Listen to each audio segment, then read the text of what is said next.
오늘 이렇게 주의 백성들이 교회로 모여서 하나님을 예배하고 또 이렇게 오후 시간에 하나님의 말씀을 더 깊이 배우려고 합니다. 이 교리 공부 시간을 통해서 우리가 믿는 바가 무엇인지 더 분명히 정리할 수 있도록 도와주시고 또 그 믿음대로 살아갈 수 있도록 하나님께서 힘 주시옵소서. 우리가 주를 아는 이 일이 우리의 믿음을 성장하게 하며 또 우리를 바른 삶으로 이끈다는 것을 마음 가운데 깊이 새기고 열심히 공부할 수 있게 해주시고 또 공부한 대로 살아가는 그런 저희들 되게 하여 주시기를 예수 그리스도 이름으로 간절히 기도합니다. 아멘. 네, 일단 사도신경을 통해서 기독교 핵심 교리 배우는 거는 잠깐 중단을 하고요. 말씀드린 대로 제가 해보니까 시간이 좀 많이 걸릴 것 같더라고요. 그렇다고 그냥 사도신경의 내용을 대충 이런 내용입니다 하고 넘어가기에는 좀 다뤄야 될 내용들이 많이 있어서 그 세가족반으로 하기에는 좀 시간이 많이 걸릴 것 같아요. 그래서 아예 그냥 천천히 잘 배울 수 있도록 그냥 계속해서 사도신경은 그냥 오후 교리 공부로 나가고요.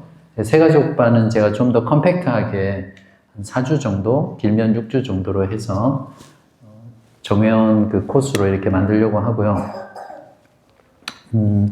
제가 오늘 이제 잠깐 중단하고 하려고 하는 거는 일단은 저희가 주보에 보시면 제가 오늘은 조금 내용을 바꿨는데 종교개혁 5대 교리 거기 보시면 그리고 칼빈의 5대 강령 그전에는 구원에 관한 은혜의 교리 5가지라고 이렇게 표현을 했었는데 이게 우리 뭐 여러 가지가 있겠지만 신앙 고백의 핵심이거든요.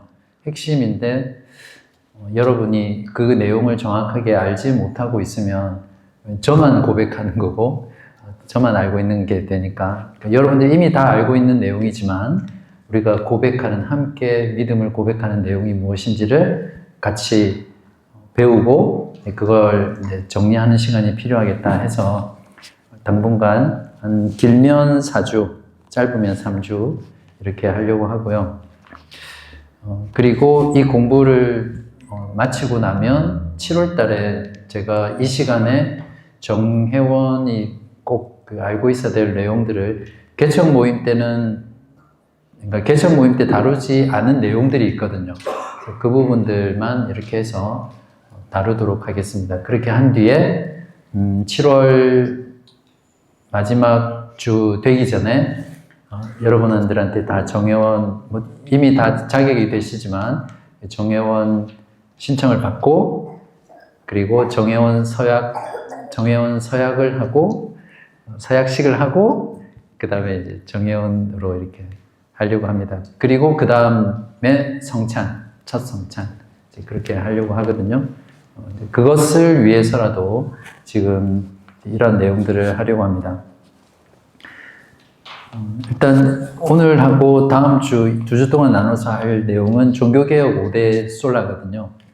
지금 테이블에서 여러분들이 아시는 대로 종교개혁 5대 솔라가 뭔지 한번 나눠보시겠어요? 잘 나누셨어요? 5대 솔라, 5 솔라? 잠깐만 넘기지 마세요. 저도 안 보고 한번 해볼게요. 5S, 솔라 스크립투라. 그러니까 오직 성경. 그 다음은 솔라 피데. 5가지 다 해야 되는데 이게 순서가 있어요. 제가 외울 때 어떻게 하냐면 성그은 미타 이렇게 외우거든요. 이게 오직 성경, 그다음에 그니까 오직 그리스도, 솔라 크리스투스, 솔루스 정확하게 솔루스 크리스투스예요. 또 S.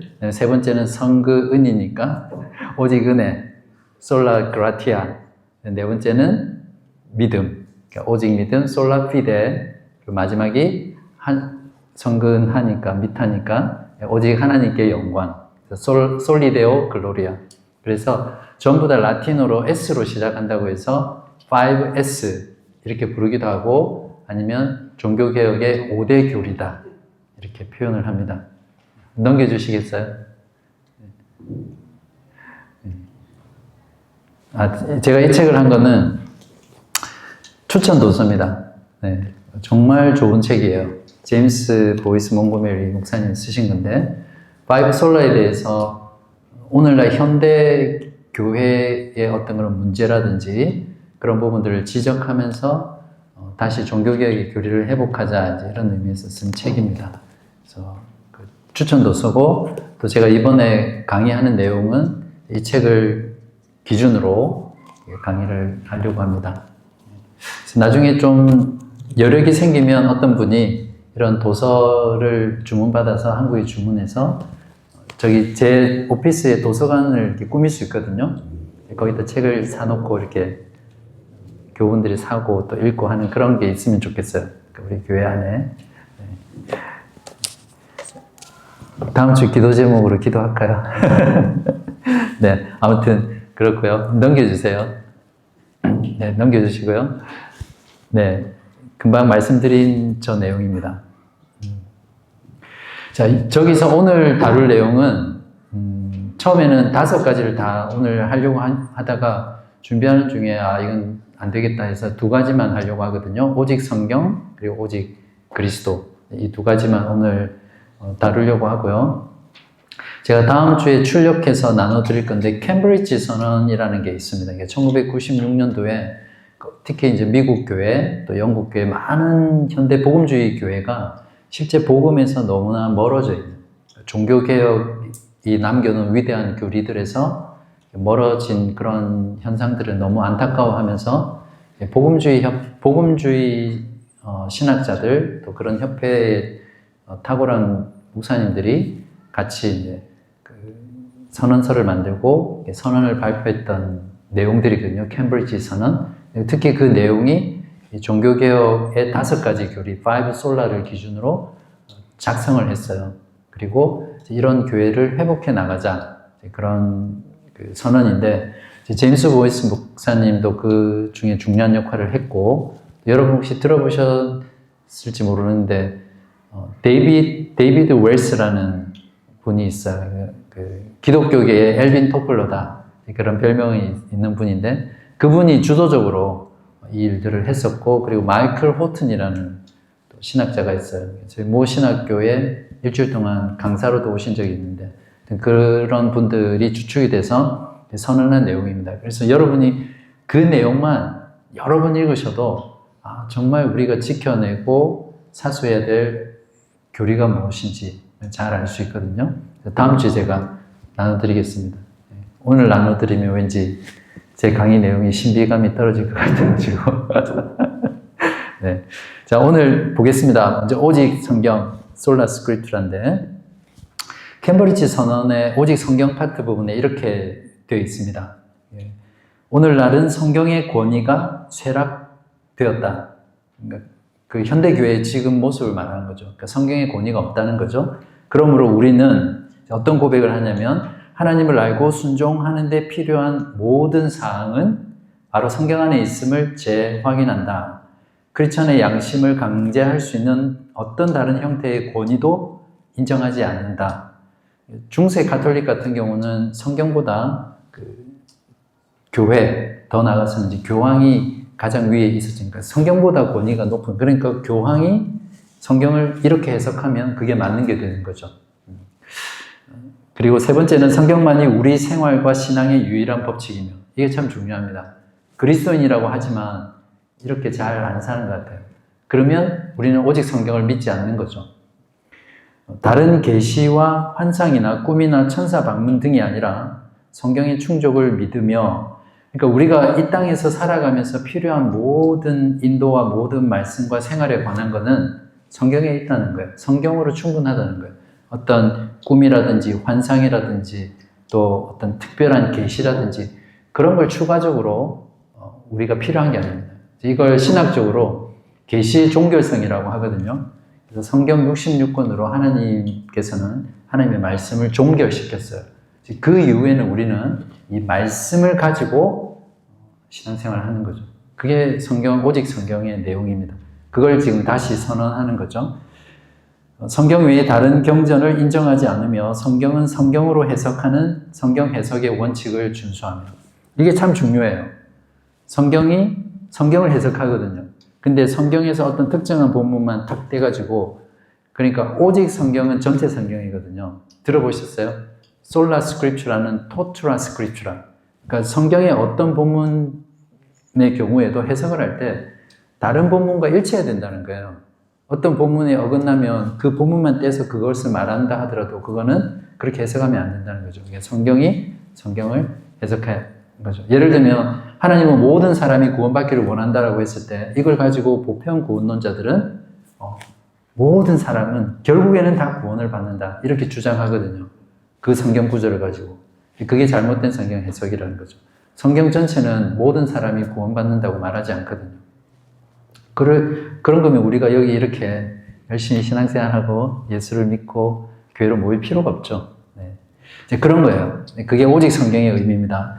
디모데후서 3장 15절에서 17절 보시면 또 어려서부터 성경을 알았나니 성경은 능히 너로 하여금 그리스도 예수 안에 있는 믿음으로 말미암아 구원에 이르는 지혜가 있게 하느니라. 그러니까 성경은 우리가 구원을 받기 위해서 충분합니다. 더 이상 다른 어떤 게 필요가 없는 거죠.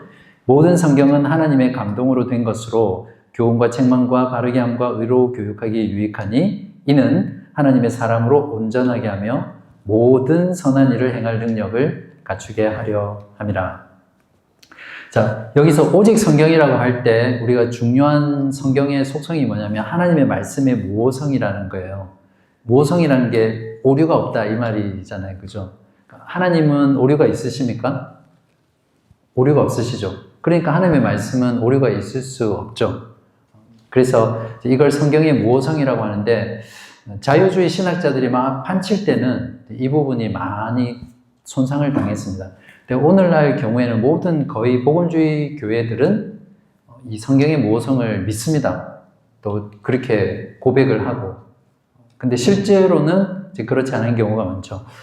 그래서 오늘은 이 무오성 부분은 제가 이 정도로 간단하게 의미만 말씀을 드리고 실제로 오늘날 가장 도전을 받는 게 뭐냐면 오직 성경 교리에 있어서 하나님 말씀의 충분성에 대한 부분입니다. 그래서 그 부분을 오늘은 조금 집중적으로 말씀을 드릴게요. 현대교회의 경우에는 거의 모두가 오직 성경을 인정하죠. 근데 실제로 하나님의 일을 하고 교회 사역을 하고 신앙생활을 할 때는 그렇지 않다는 겁니다. 그러니까 성경만으로 충분하지 않은 거예요. 대표적인 예가 복음 전도에 있어서 하나님의 말씀만으로 충분하지 않다 이렇게 생각하고 거룩해지는 과정, 성화에 있어서도 하나님 말씀만으로는 충분하지 않다. 또 삶을 인도하고 삶의 목적을 주고 방향을 제시하는 면에 있어서도 성경 말고도 다른 게 필요하다는 거예요. 여러분도 그런 분 계시지 않나요? 철학? 아니면 세상의 자기계발서? 또 많은 우리를 감동시키는 많은 강의? 뭐 그런 것들이 있잖아요. 이제 그런 게 필요 없는 건 아니겠지만 분명히 성경, 오직 성경이라고 할 때는 우리의 삶을 바르게 인도하고 또 삶을 걸어가게 하고 어떤 중요한 선택과 결정에 있어서도 그것을 선택하는 문제, 또 결정하는 문제도 성경만으로 충분하다는 거죠. 첫 번째 한번 보겠습니다. 하나님의 말씀은 복음 전도에 충분한데요. 성경은 복음 전도의 효과적인 유일한 도구입니다. 베드로전서 1장 23절에 보시면 너희가 거듭난 것이 썩어질 씨로 된 것이 아니요 썩지 아니할 씨로 된 것이니 살아있고 항상 있는 하나님의 말씀으로 되었느니라. 그러니까 누구든지 거듭났다라는 건 조금 신학적인 표현으로 중생, 다시 태어났다 그렇게 표현하는데 사람이 거듭나는 것은 무엇으로 거듭납니까? 전도 집회에 가서 어떤 유명한 연예인들 간증하고 또 뭔가 어떤 신비로운 체험, 병이 나았다든지 그런 것들 들으면서 예수님을 만났어, 나 거듭나서 그런 사람 있습니까? 성경은 분명히 하나님의 말씀으로 거듭난다고 되어 있어요. 하나님의 말씀 외로 거듭날 수 있는 것은 없습니다. 이것이 성경의 충분성이죠. 네. 오늘날 보통 복음전도, 특히 대형 교회든 큰 교회든 복음전도 집회라든지 이런 걸 보면 전도 집회를 아주 다이나믹하고 매혹적이고 감동적이고 또 엔터테인먼트적이고 마케팅적이고 이런 것들로 이렇게 많이 만들잖아요. 그래서 유명한 사람들, 연예인들, 교수들 그래서 그런 사람들 와서 내가 이렇게 해서 예수를 만났다 간증하고 또 찬양하고, 그래서 마지막에는 결심 초청 이런 거 하잖아요. 예수를 믿기로 작정하신 분 앞으로 나오세요. 혹시 여러분 중에 나가신 분 있으세요? 네. 모 교회라고 말할 수는 없는데, 구체적으로 말은 못하겠지만, 제가 다녔던 교회 중에는 그 가수 김종찬 씨를 토요일은 밤이 좋아요인가? 네. 와가지고 이게 간증하고, 그분이 목사인지 뭐 하여튼 신앙 간증을 했어요. 그러더니 간증 끝나고 나서는 무대 위로 교우분들 다 올라오러 하더니, 토요일은 밤이 좋아 그거 부르지는 않고 성령이여 막 그거 있잖아요. 이런 거 거의 보면 관광버스 탄 줄 알았어요. 네. 그렇게까지 전도 집회를 했어요. 그리고 앞으로 나오세요. 결신하시면 카드 줬고, 결신하시면 그 자리에 일어나라고 해서 뭐 이렇게 그런 식의 전도 집회가 많았죠. 네. 근데 이제 그런 모든 활동들은 결국에는 하나님의 말씀만으로 한 영혼을 구원하는 복음 전도에 충분하지 않다라고 생각하니까 그렇게 하는 거예요. 그죠? 복음의 말씀을 선포하고 전함으로 인해서 하나님께서 그 영혼을 구원하신다는데 확신이 없는 거죠. 그러니까 자꾸 사람이 회심할 수 있도록 도움이 되는 모든 수단과 방법들을 동원하는, 근본적인 어떤 출발은 찰스 핀이라는 사람에게서 나오는데, 그런 부분은 너무 또 디테일하니까. 그리고 여러분 성경을 보셔서도 알겠지만, 어떤 이스라엘 백성들이 하나님의 그 놀라운 기적, 또 유대인들 같은 경우는 죽은 자가 살아나고 병든 자가 병이 낫고 그런 것들을 봤지만 예수님을 믿었나요? 안 믿었어요. 결국 예수님을 살해했거든요. 그러니까 어떤 기적이나 병고침이나 어떤 신비한 체험으로서도 결코 한 영혼을 바르게 거듭나게 할 수 없습니다. 오직 말씀만으로 충분하다는 거죠. 그러니까 오늘날 현대교회, 복음주의 교회에서 하는 많은 복음전도의 방법은, 또 회심하게 하는 방법은 철저하게 오직 성경을 믿지 않는 것이라고 할 수 있습니다. 그래서 여러분 꼭 기억하실 거는, 사람을 중생하게 하는 것은 하나님의 말씀의 선포와 가르침을 통해 성령께서 그것을 통해서 역사하셔서 권하시는 거죠. 그러니까 우리는 복음전도의 가장 중요하고 해야 할 전부는 복음의 말씀을 선포하고 가르치는 거죠. 그것을 통하지 않은 회심은 거짓 회심이나 가짜 회심자를 양산해내는 일들이 굉장히 많습니다. 꼭 명심하시고요. 이제 두 번째는 하나님의 말씀은 성화에 충분하다라는 부분인데, 성화라는 것은 이제 우리가 신앙생활을 시작하면서부터 그리스도를 닮아가는 거잖아요. 그렇죠? 여러분의 신앙생활의 목표도 매일매일 그리스도를 닮아가고 어제보다는 오늘 더 거룩함으로 나아가는데, 그 성화에 있어서도 말씀만으로 충분합니까? 솔직히 말씀해 보세요. 네, 말씀만으로 충분하지 않기 때문에 오늘날 다양한 방법으로 우리가 좀 더 나은 인간이 되려고 노력하잖아요. 심리적인 거, 이 부분은 제가 마음속으로 넘어가겠습니다. 아무튼 성화에 있어서도 하나님 말씀만으로 충분합니다. 교회에서 오늘날 현대교회에서 하는 것처럼 성화를 위해서 뭐 거룩해지는 3단계 집회, 여러 가지 그런 강의, 또 외부 사람들을 초청해서 교인들에게 뭔가를 가르치고, 왕의 재정학교를 통해서 재정을 더 하나님 나라에 맞게 써야 된다, 이런 거라든지. 그러니까 수많은 프로그램들이 보면 실질적으로 하나님의 말씀만으로 충분하다라는 것을 이제 부정하는 내용들이 많습니다. 성경에도 보면 사도 바울이 우리에게 제시하는 성화의 방법은 성경을 아는 것과 우리의 구원을 위해서 하나님이 행하신 그 일에 대한 성경의 가르침을 통해서 우리가 거룩해져 간다고 사도 바울 서신서를 보면 그걸 알 수 있습니다. 대표적인 예를 하나 들면 로마서 6장 11절에 이와 같이 너희도 너희 자신을 죄에 대하여는 죽은 자요 그리스도 예수 안에서 하나님께 대하여는 살아있는 자로 여길지어다.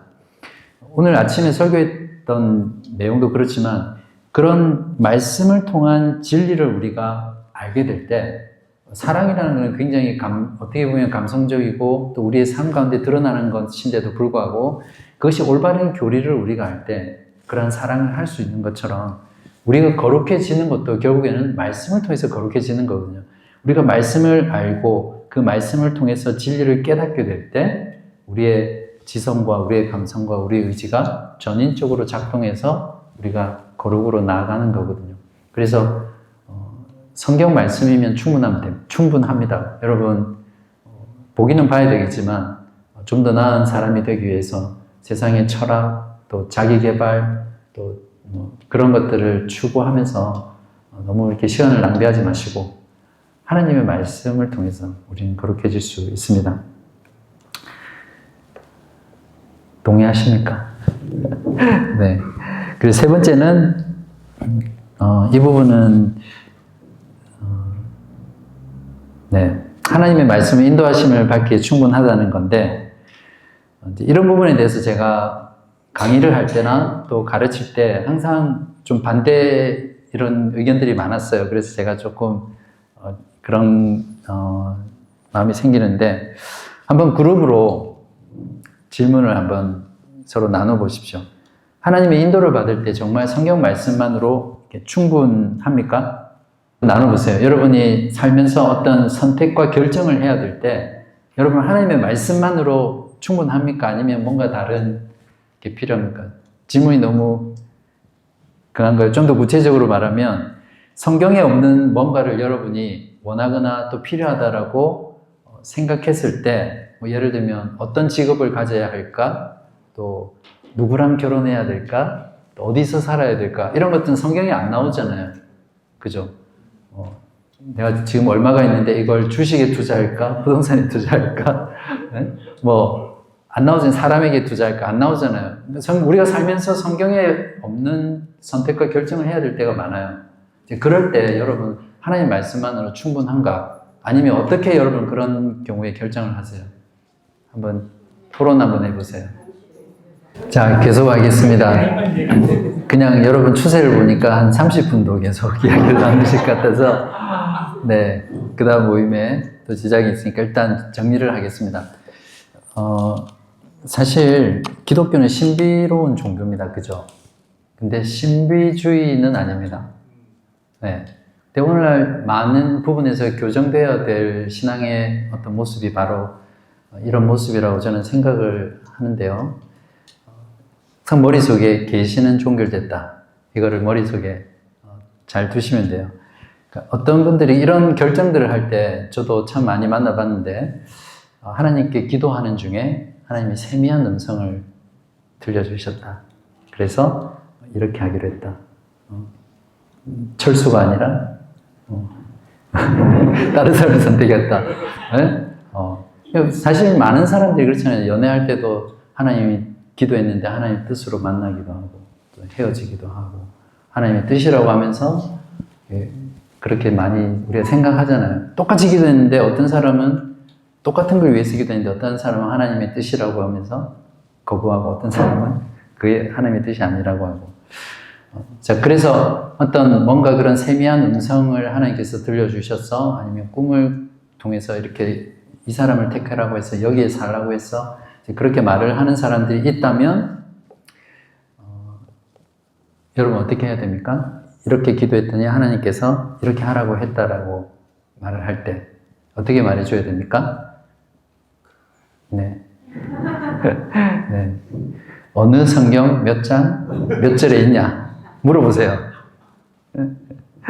네. 조금 전에 말씀드렸던 성경에 나와 있지 않는 그런 많은 경우들의 경우에는 먼저 하나님의 섭리에 의한 인도를 기도해야 되겠죠.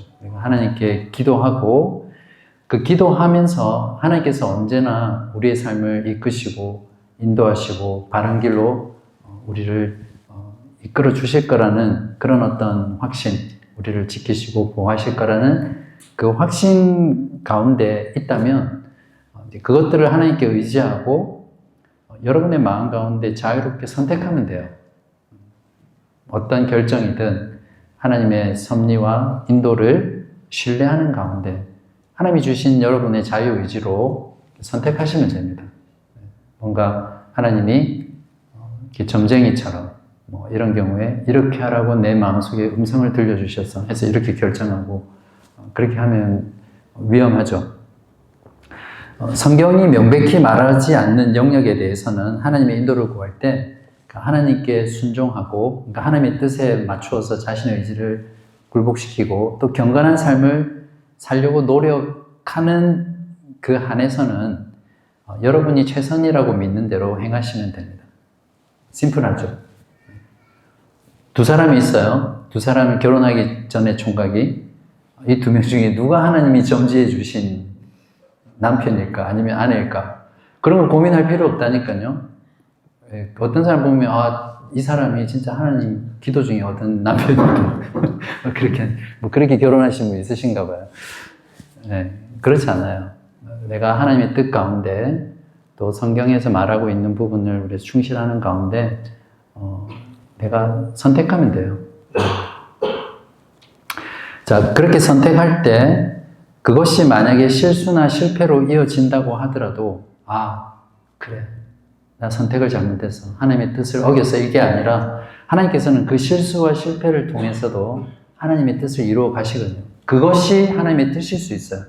그래서 여러분이 최선을 다해서 기도 가운데 하나님의 섭리를 믿고 또 하나님의 뜻 안에서 경건하게 결정하셨다면 여러분의 선택이 실패로 가더라도 그것이 하나님의 뜻 안에 있다는 거 이렇게 생각하고 하시면 되겠습니다. 성경은 우리에게 어떻게 살아야 할지, 또 어떤 목적으로 살아야 할지, 또 무엇을 바라보며 살아야 할지 너무나 분명하게 우리에게 제시하는 구절, 말씀들이 성경에 다 가득 차 있어요. 우리는 그대로 살기만 하면 돼요. 그러면 하나님 앞에서 하나님의 순종하면서 살 수 있는 거죠.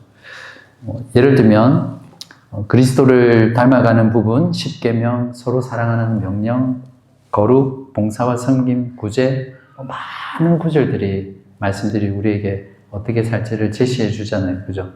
그것으로 충분합니다. 로마서 12장 2절에 보면 너희는 이 세대를 본받지 말고 오직 마음을 새롭게 함으로 변화를 받아 하나님의 선하시고 기뻐하시고 온전하신 뜻이 무엇인지 분별하도록 하라. 하나님의 선하시고 기뻐하시고 온전한 뜻이 무엇인지를 분별하려면 어디로 가야 됩니까? 성경 말씀으로 가야 됩니다. 성경 말씀을 알지 못하고는 우리는 하나님의 뜻을 알지 못하죠. 그러니까 하나님의 인도를 받으려면 성경 말씀으로 충분합니다.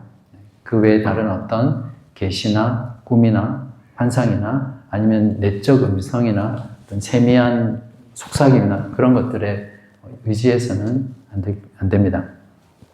그리고 마지막으로 하나님의 말씀은 사회개혁에 충분하다라는 부분이 있는데 이 부분은 생략하도록 하겠습니다.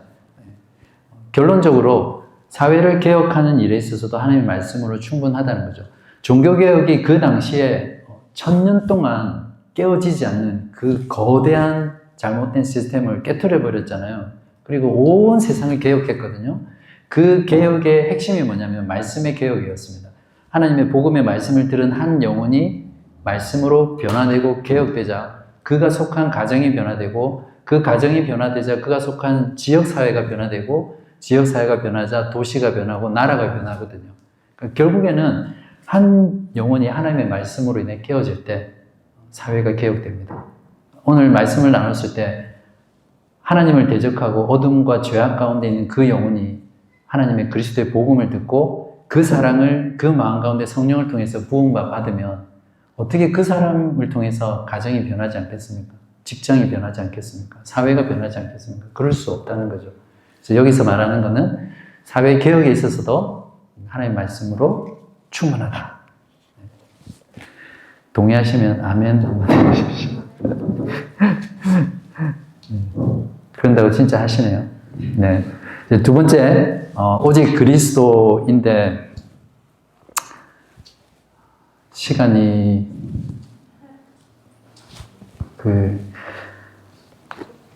네, 30분까지 제가 하는 데까지 하겠습니다. 이 오직 그리스도는, 정말 중요합니다. 오늘 지금 하는 이 오직 그리스도에 대한 다루는 내용들을 여러분이 아마 모르고 계신다면, 분명하게 이해를 못하고 계시다면, 복음을 믿지만, 그냥 모호하게 복음을 알고 있고 믿고 있다, 이렇게 보시면 되거든요. 캠브리지 선언에 보면 이렇게 선언하고 있습니다. 오늘날은 개혁자들이 외치던 예수 그리스도 중심의 신앙이 쇠락하고 있다. 그러므로 우리는 그리스도와 그리스도 그의 십자가의 대속적 죽음만이 구원의 유일한 수단임을 재확인한다. 그러니까 어떤 다른 걸로는 우리가 구원을 받을 수 없다는 말입니다.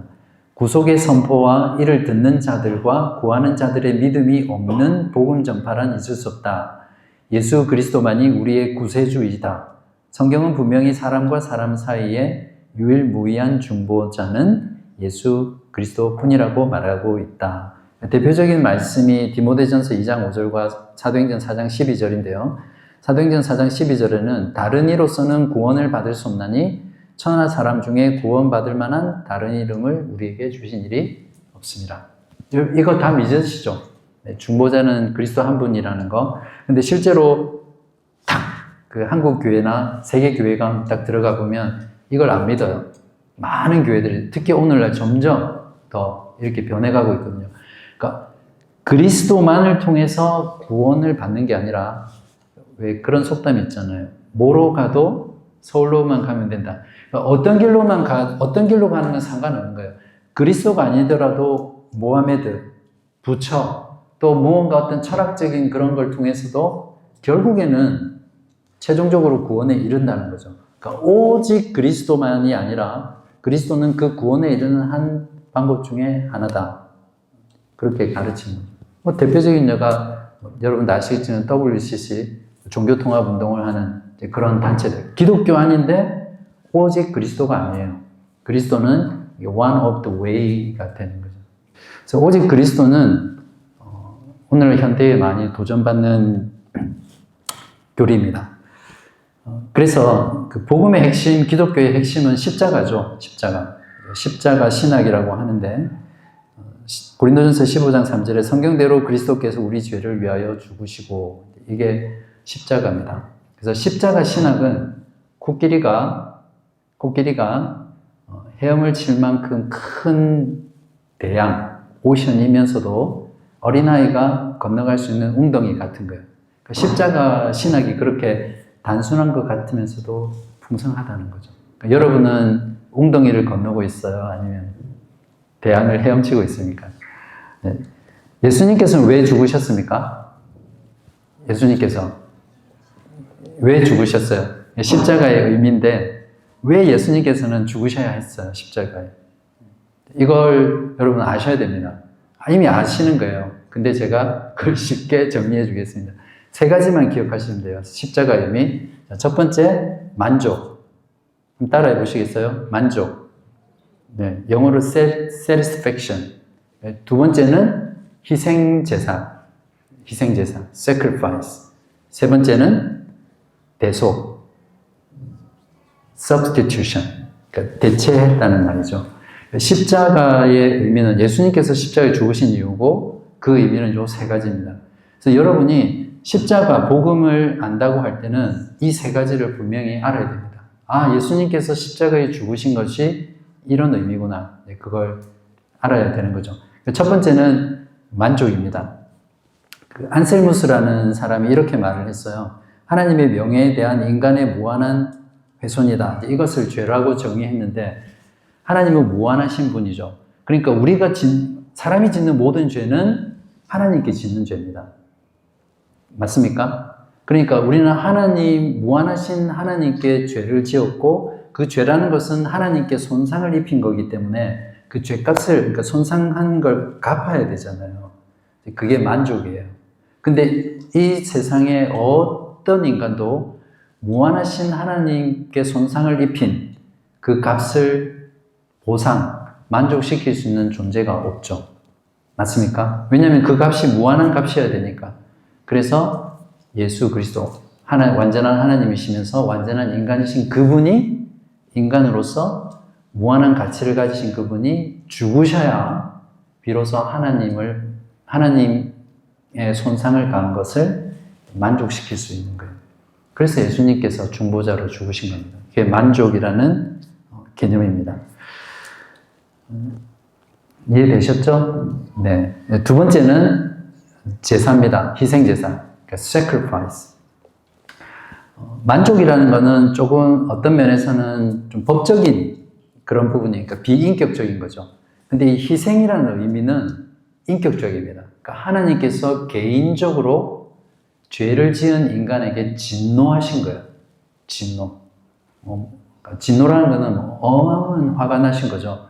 그래서 고대 사회에서는 왜 그냥 이방 종교에서도 뭔가 그 신을 달래기 위해서 제사를 지내잖아요. 사람을 바치기도 하고 제물을 주기도 하고 그런 관습이 있어요. 그런 것처럼 하나님께서는 그 인간이 그 죄를 지은 것 때문에 인간에게 진노하시는 거예요. 근데 그 진노는 그 어떤 인간도 인류도 감당할 수 없을 만큼 엄청난 진노예요. 그래서 그 진노를 누그러뜨리기 위해서는 뭔가 바쳐져야 되거든요. 맞습니까? 그래서 희생 제물이 필요한 거예요. 바로 예수님의 죽음이 하나님의 그 진노를, 우리에게 향한 그 진노를 누그러뜨리기 위해서, 달래기 위해서 우리 대신 죽으심으로, 희생 제물이 되심으로 하나님의 진노를 누그러뜨린 거예요.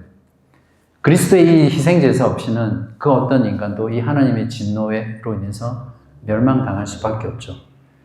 바로 이것이 그리스도께서 우리를 위해 죽으신 십자가의 의미입니다. 그러니까 만족과 이 개인적인 진노, 이 진노를 누그러뜨리는 희생제사.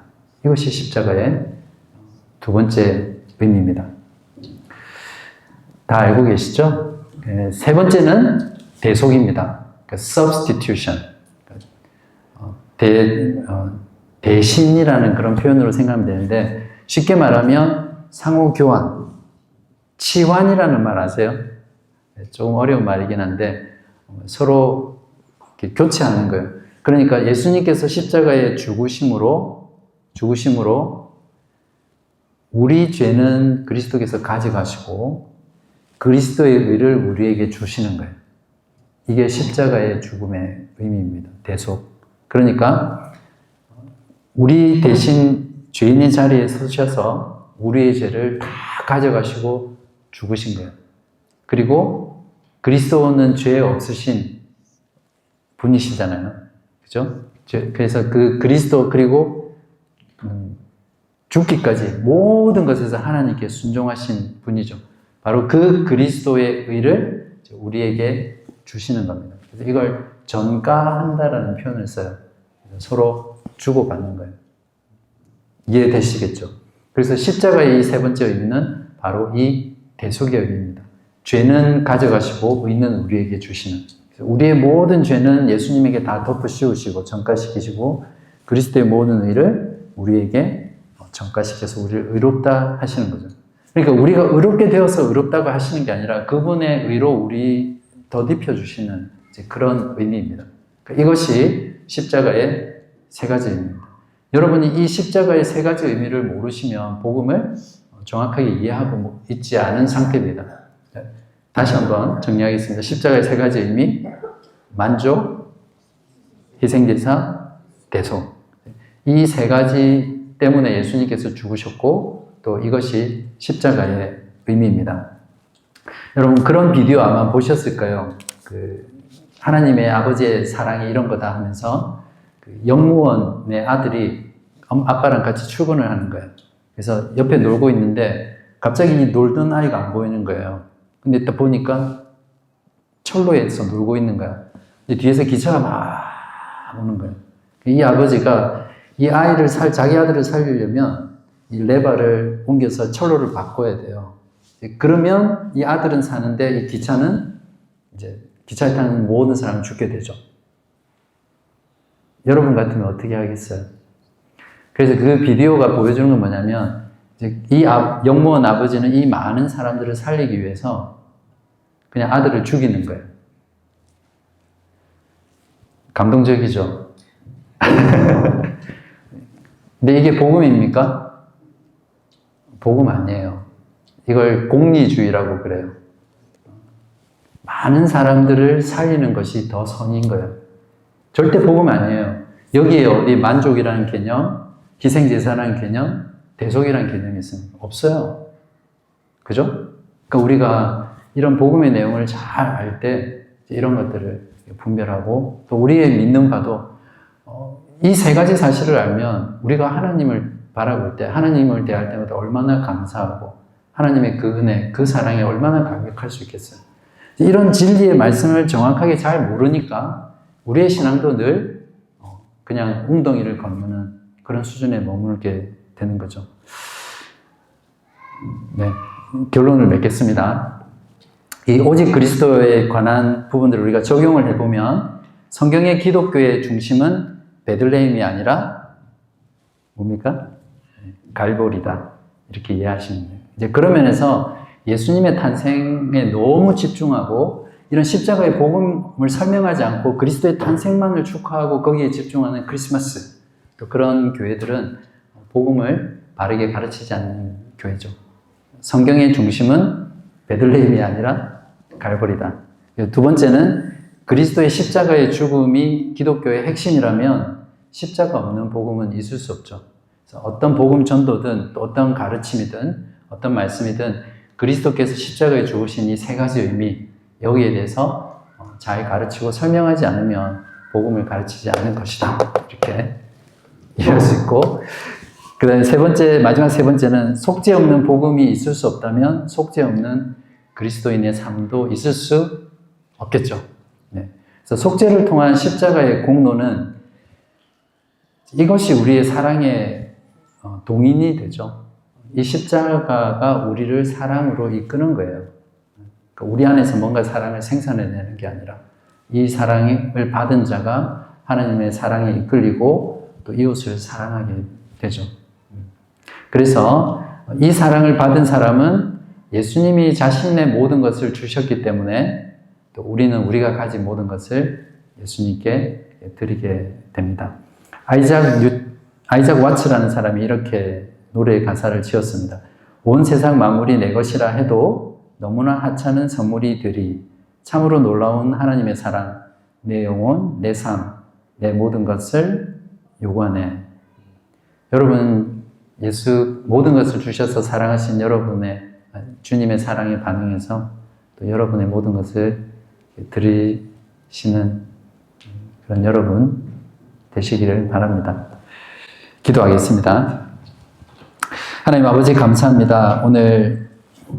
오늘날 교회 가운데 쇠퇴해져가고 무너져가는 세상을 뒤흔들었던 종교개혁의 위대한 교리 두 가지를 말씀을 통해 배웠습니다. 오직 성경을 통해 우리의 모든 삶, 우리의 복음 전도, 또 우리의 모든 생명이 그 말씀 가운데 있음을 고백하게 하시고 말씀만으로 충분하다는 것을 우리가 인정하며 실제 삶으로 살아낼 수 있도록 도와주시옵소서.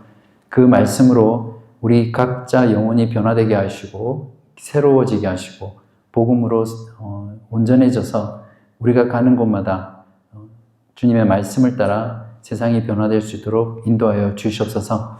하나님, 오직 그리스도를 통해서 십자가의 세 가지 의미를 저희가 다시 한번 정리하였습니다.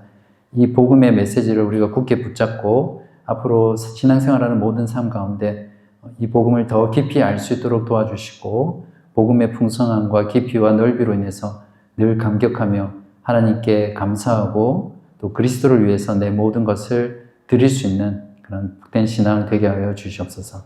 예수 그리스도의 이름으로 감사하며 기도하옵나이다. 아멘.